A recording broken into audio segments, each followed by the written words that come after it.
Being Sunday, 19th of February 2023 here in Lagos, the election is still taking place in the VGC, that is the Victoria Guiding Area of Lagos, as the INEC postponed the election from yesterday to today due to the certain issue that arose yesterday. The supervising officers of the INEC officials here, and she shed more light.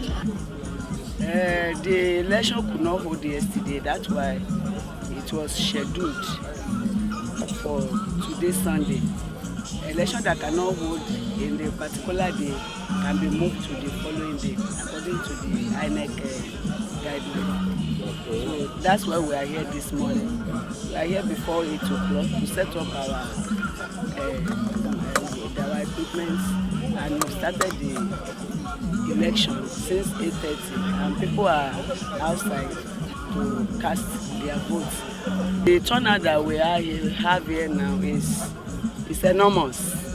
She records on what led to the postponement of the election, adding that the INEC ad hoc staffs were held hostage at the VGC during the general election on 25th February. Yes, I was here personally too. They voted till 4 a.m.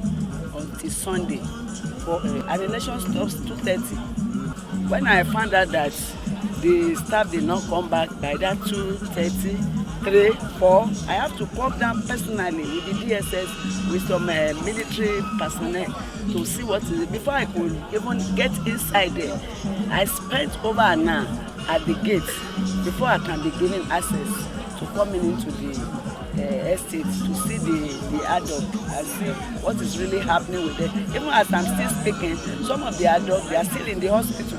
People that participated, yes, they were still in the hospital. People that participated during presidential election, because of the way they were traumatized and they were harassed. Well, I voted today. Yesterday, we all came out. We had about probably 3 or 4 times this number of people out.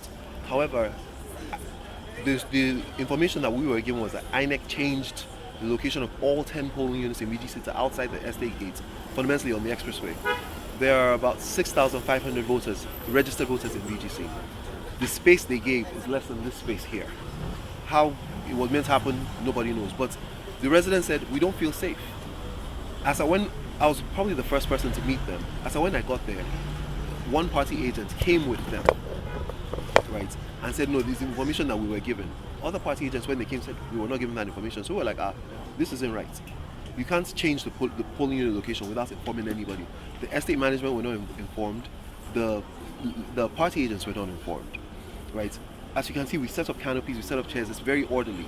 So and as at Thursday, we asked for permission. They gave us permission. Go ahead. That's why we invested in setting up all this inside the estate as well. We have an elaborate setup.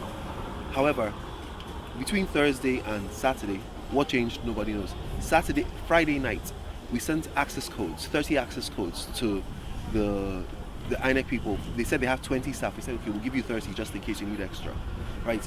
As when we sent the codes, they didn't say they're not coming into the estate. It was in the morning, between 7 and 8, they arrived and they just set up outside, right? So with that, residents didn't feel comfortable. They didn't feel safe going to vote on the expressway. And as at the time, there was no security. Why are you so insistent on us being outside the gate, right? They said they fear for their own security. But if anything, you should be more secure inside the estate than outside. So residents said, we're not voting. You didn't come to our polling units because we don't have any information that polling units were changed. The REC came, Lagos State REC came. As he walked into the estate to see the setup, all the POs and all of them left. So he said, oh, go and vote inside. So everybody moved inside. As people were moving in, the agents, the POs all left and refused to come back. So we're like, is it that the REC tricked us just to get people to leave so they could go? So he now said, don't worry, they guaranteed us that we'll vote today. Said they'll bring new people. So all these people you're seeing here were not here yesterday. The INEC staff that are here today were not here yesterday. These are all new people because those ones refused to come back. Abbas Ibrahim Ali, Trust TV.